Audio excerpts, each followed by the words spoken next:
Sir कमल को थोड़ा ऊपर करेंगे, पीछे वाला हिस्सा ऊपर,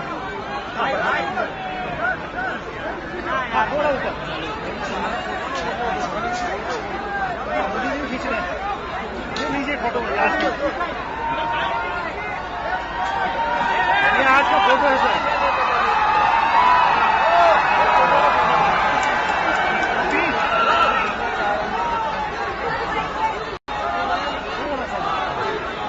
आज का फोटो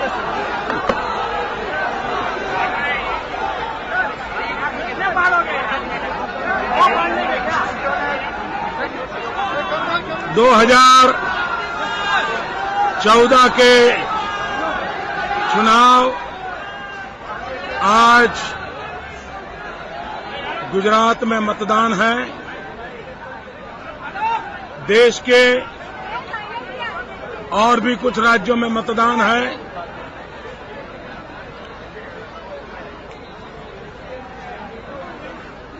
चुनाव ये लोकतंत्र का महापर्व होता है और लोकतंत्र के इस महापर्व में सभी नागरिकों ने उत्साह और उमंग के साथ सम्मिलित होकर के लोकतंत्र को मजबूत बनाना होता है। मैं विशेष रूप से गुजरात के मतदाताओं का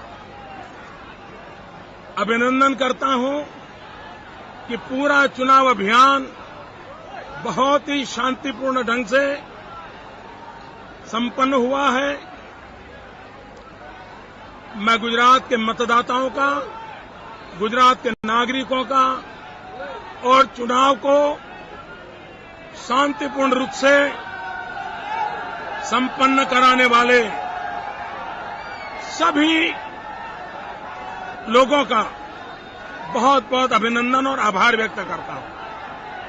मैं गुजरात की जनता की क्षमा भी मांगना चाहता हूं, क्योंकि पहले तो मैं चुनाव अभियान में बहुत समय देता था। इस बार पूरे चुनाव अभियान में मुश्किल से 2 दिन में सिर्फ 18 घंटे दे पाया हूं, सिर्फ 18 घंटे। और इसलिए गुजरात के मतदाताओं की मैं क्षमा मांगता हूं, लेकिन मेरी गैर मौजूदगी में भी जिस प्रकार से गुजरात के मतदाताओं ने इस पूरे चुनाव अभियान को आगे बढ़ाया है, मैं उनका अभिनंदन करता हूं। आज मतदान के इस पूरे दौर में एक महत्वपूर्ण विषय यह है कि देश में जिस नए राज्य ने जन्म लिया है, उस तेलंगाना का भी आज मतदान एक विशेष बात है, क्योंकि आज के मतदान से तेलंगाना का भविष्य तय होगा। मैं देश के सभी मतदाताओं को बहुत बहुत शुभकामनाएं देता हूं। अब तक 6 चरण का मतदान हो चुका है। आज 7वें चरण का मतदान चल रहा है। अब तक के चुनाव अभियान को, मतदाताओं के मन को अनुभव करते हुए, और मेरा सौभाग्य रहा है हिंदुस्तान में सर्वाधिक जगह पे जाने का। अगर किसी एक व्यक्ति को सद्भाग्य मिला है तो उस व्यक्ति का नाम नरेंद्र मोदी है। अपनी आंखों से चुनाव को देखा है, अपनी आंखों से जन सैलाब देखा है, अपनी आंखों से जनता के मूड को नापा है और इसलिए मैं फर्स्ट हैंड अकाउंट दे सकता हूं, फर्स्ट हैंड रिपोर्ट दे सकता हूं कि इस बार अब तक जो मतदान हुआ है उसमें दो काम हो गए हैं। एक, मां बेटे की सरकार गई, वो बच नहीं सकती, और दूसरा, नई सरकार की नींव,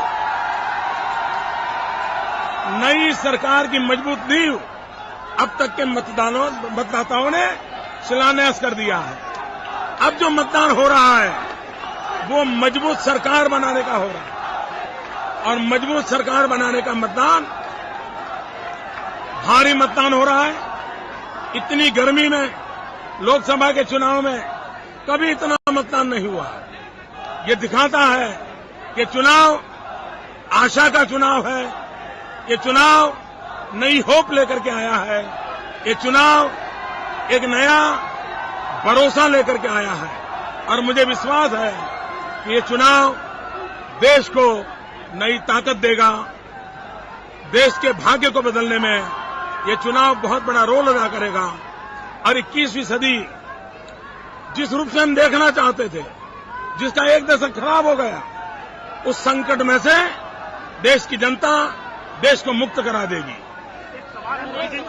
7 आरसीआर से कितना नजदीक पाते हैं वो अपने आप को? जो अभी तक चुनाव हुए हैं, आपने खुद भी बोला कि सरकार जारी है, सोनिया मां बेटी की सरकार जारी है, तो 7 आरसीआर के कितना नजदीक पा रहे हैं अपने आप को? दिल्ली में संसद का जो चुनाव हो रहा है, देश की जनता का विश्वास जिस प्रकार से प्रकट हो रहा है, 16 मई के नतीजे एक ही संदेश लाने वाले हैं कि दिल्ली में भारतीय जनता पार्टी के नेतृत्व की मजबूत सरकार बनने के संकेत साफ साफ नजर आ रहे हैं, कोई कंफ्यूजन नहीं है।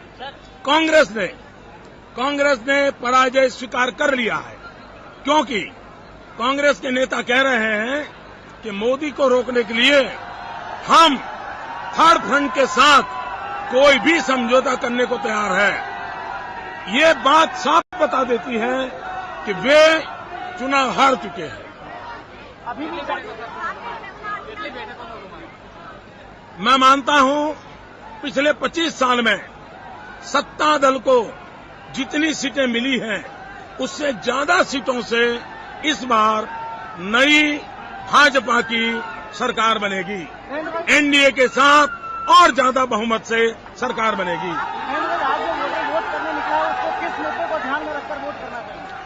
मैं मतदाताओं को हमेशा कहता हूं, ये चुनाव विकास के लिए होना चाहिए, ये चुनाव सुराज्य के लिए होना चाहिए। महंगाई ने गरीब को मार दिया है, बेरोजगारी ने नौजवान के जीवन को तबाह कर दिया है, भ्रष्टाचार ने देश को खोखला कर दिया है। देश को भ्रष्टाचार से मुक्त करना है, देश को महंगाई से मुक्त करना है, देश को बेरोजगारी से मुक्त करना है। किसान आत्महत्या कर रहा है, आत्महत्या करने वाले किसान को बचाना है। मां बेटियों पर बलात्कार हो रहे हैं। हम लोगों का दायित्व है, समाज के नाते, सरकार के नाते, कि हम हमारी मां बेटियों को सम्मान दें, हमारी मां बेटियों को सुरक्षा दें, और दिल्ली जो बलात्कार की नगरी बन गई है, हम मां बेटियों के सम्मान के लिए काम करें। इन्हीं मुद्दों पर वोट करना चाहिए। और मैं देश के मतदाताओं को कहता हूं, आप जब मतदान करने जाएं तो उस निर्भया को मत भूलना। आप जब मतदान करने जाएं तो उन बेरोजगार नौजवानों को मत भूलना। आप जब मतदान करने जाएं और लाखों किसानों ने आत्महत्या की है, उसको मत भूलना। आप जब मतदान करने जाएं तब लाखों किसानों ने आत्महत्या की है, उसको मत भूलना। आप जब मतदान करने जाएं तब हमारे जवानों के सर काट करके पाकिस्तान ले गया था, उसको कभी न भूले। भाइयों बहनों, 10 साल देश पर जो जुल्म हुए हैं, उसको भूल करके मतदान मत करना। उन सबको याद रख करके अपने उज्जवल भविष्य के मतदान करें। मोदी जी, आपने शुरू में विकास के मुद्दे पर चुनाव लड़ा था। शुरू से आप बोलते थे कि विकास, एडमिनिस्ट्रेशन, तमाम चीजें, सुशासन आगे बढ़ना चाहिए, लेकिन बीच में कहीं आकर के व्यक्तिगत अटैक भी करने शुरू कर दिए। क्या आपको लगता है ठीक है क्या चुनाव के लिए? आज भी, अभी भी हम एक ही बात बोलते हैं, विकास विकास विकास, सुशासन सुशासन सुशासन, महंगाई के खिलाफ, भ्रष्टाचार के खिलाफ, कुकर्मों के खिलाफ। लोकतंत्र में जनता को प्रशिक्षित करना, उसी को लेकर के चले हैं। डे वन से हमने जो एजेंडा लिया है उसी एजेंडा पे चल रहे हैं। आज सुबह सुबह मायावती बोली है कि दलित वोटों को हासिल करने के लिए बीजेपी हर पहले अपना रही है। तो आपके सामने कैसे में पेश करके आपके रिएक्शन? तृणमूल कांग्रेस ने ये कहा है कि अगर आप माफी नहीं मांगेंगे तो डेफिनेशन केस नहीं जाते। मैं पिछले 12 साल से सीबीआई से लेकर के सारे केसों को भुगत चुका हूं और जो लोग लोकतंत्र में मुकाबला नहीं कर सकते हैं उनके लिए जो भी और रास्ते हो उनको मुबारक है। आपने कहा कि कोई कंफ्यूजन नहीं है, सरकार आपकी बनने वाली है, बैग पैक कर ली है आपने, 7 RCR के लिए पूरी तरह से तैयारी हो गई। भारतीय जनता पार्टी के नेतृत्व में दिल्ली में मजबूत सरकार बनने वाली है और देश की भलाई के लिए करने वाले कामों का खाका भारतीय जनता पार्टी के पास तैयार है। दलित वोटर्स बीजेपी के बहकावे में ना आए, ऐसा मायावती कह रही है।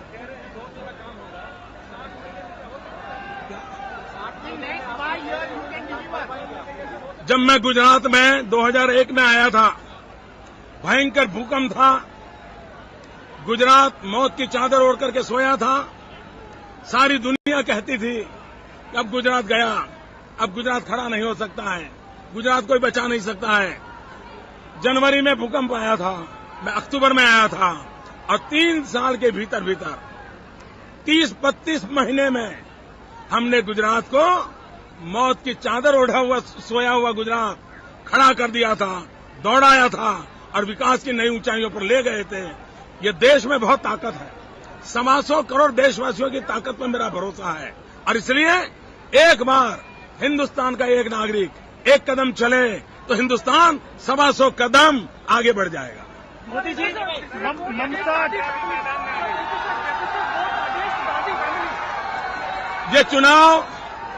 ये चुनाव लोकतांत्रिक ढंग से लड़ा जा रहा है।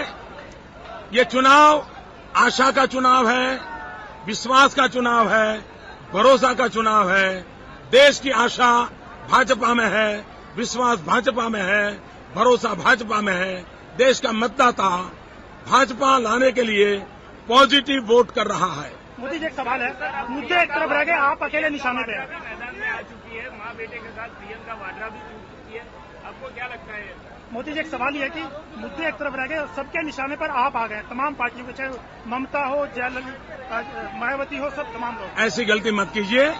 उनका डे वन से, आप देखिए, डे वन से जब से मुझे पार्टी ने प्रधानमंत्री पद के उम्मीदवार घोषित किया, मैं लगातार सोचता रहता हूं कि बेरोजगारी की समस्या का हल क्या हो, किसानों की समस्या का हल क्या हो, महंगाई की समस्या का हल क्या हो। सोचता रहता हूं, 24 घंटे सोचता रहता हूं। मैं समस्याओं का हल ढूंढता हूं और हमारे विरोधी मोदी का हल ढूंढ रहे हैं। तो पहले दिन से ही वो मोदी का ही हल ढूंढ रहे हैं। उनका एजेंडा मोदी ही है, भाजपा का एजेंडा भारत है, देश की चिंता है। उनका चुनाव कुर्सी बचाने के लिए है, हमारा चुनाव देश बचाने के लिए। एनडीए का मंत्रिमंडल बहुत बदनाम हुआ है, नरेंद्र मोदी का मंत्रिमंडल अगर वो पीएम बन जाते हैं कैसा रहेगा? आप बोलते हैं मिनिमम गवर्नेंस, 16 तारीख को कुछ सवाल बाकी रखोगे कि नहीं रखोगे? एक आखिरी सवाल लीजिए, मोदी जी, पहला काम क्या करेंगे? वोटर्स को बहकाया जा रहा है और दूसरी तरफ अपमान किया जा रहा है दलित वोटर्स को लेकर के। बड़ौदा में लोकतांत्रिक प्रक्रिया से एक दलित बेटा कांग्रेस का उम्मीदवार घोषित हुआ और अचानक दिल्ली के कांग्रेस पार्टी के नेताओं ने एक दलित का घोर अपमान कर दिया, उसको चुनाव से हटा दिया। ऐसे कांग्रेस के लोगों को, औरों को दलितों के नाम पर बोलने का अधिकार नहीं है। हरियाणा में दलित कन्याओं पर जिस प्रकार से बलात्कार हुआ, उसका वो जवाब देने को नहीं है। स्वयं उत्तर प्रदेश में सबसे ज्यादा दलितों के खिलाफ क्राइम अगर पिछले 10 साल में हुए हैं तो उत्तर प्रदेश में हुए हैं। सबका, सपा, बसपा, कांग्रेस तीनों दलितों को बर्बाद करने में नंबर 1 पर रहे हैं। एक सवाल है मोदी जी, प्राइम मिनिस्टर बनने के बाद पहला काम आप क्या करेंगे?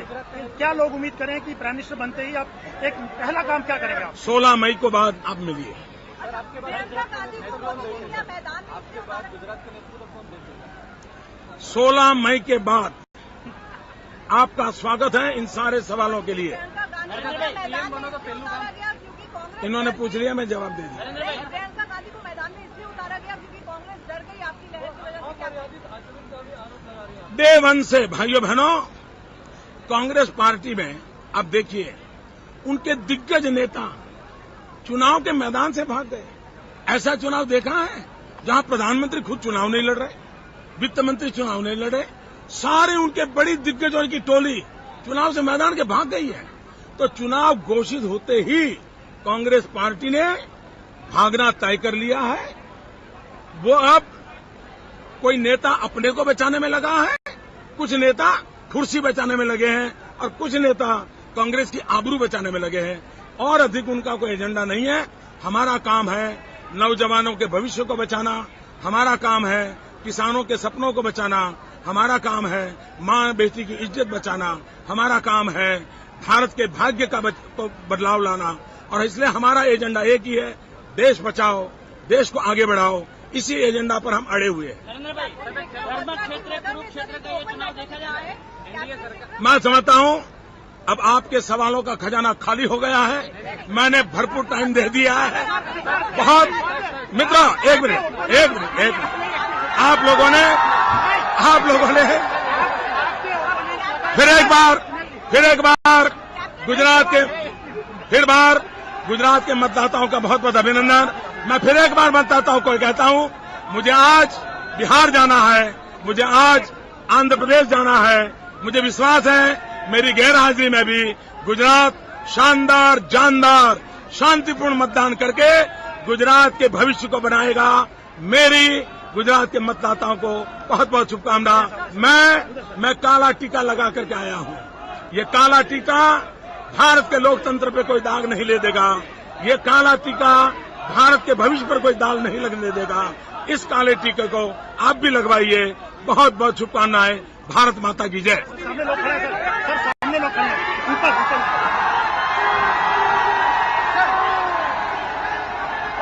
सर